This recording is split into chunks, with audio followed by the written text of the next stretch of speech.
खूप important कन्सेप्टबद्दल discuss करू. कन्सेप्टचं नाव atrial fibrillation.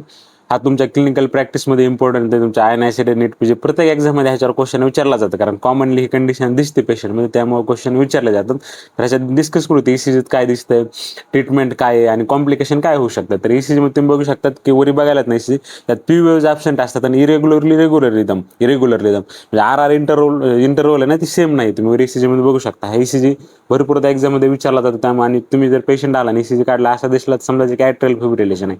तर हा पेशंट आपल्याकडे आला तर सगळ्यात मोठं ट्रीटमेंटमध्ये काय सेम आहे. हिमोडायनॅमिक अनस्टेबल असेल, चेस्ट पेन असेल किंवा हायपोटेन्शन वगैरे असेल, त्या कंडिशनमध्ये DC कार्डिओवर्जन करावं लागतं, शॉक द्यावा लागतो. पेशंट जर हिमोडायनॅमिक स्टेबल असेल तर मग पुन्हा त्यात काय असते, एक तर रिदम कंट्रोल असते, रेट कंट्रोल असते. तुमच्या रेट कंट्रोलसाठी आपण ड्रग कोणते यूज करू, तुमचा बीटा ब्लॉकर यूज करू शकतो, कॅल्शियम चॅनल ब्लॉकर यूज करू शकतो.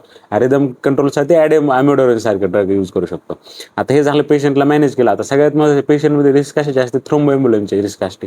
हे बघा, ॲट्रियात आणि वेंट्रिकल आहे, ते ह्या कंडिशनमध्ये ॲट्रिया फिब्रिलेशन म्हणजे फडफड करणार, पूर्णपणे कॉन्ट्रॅक्ट होणार नाही. ते कॉन्ट्रॅक्ट होईना म्हणूनच PVO दिसाय नाही. आता कॉन्ट्रॅक्ट नाही झाले तर ब्लड इथं साचणार ना, आणि ते साचल्यामुळे तर क्लॉट बनणार.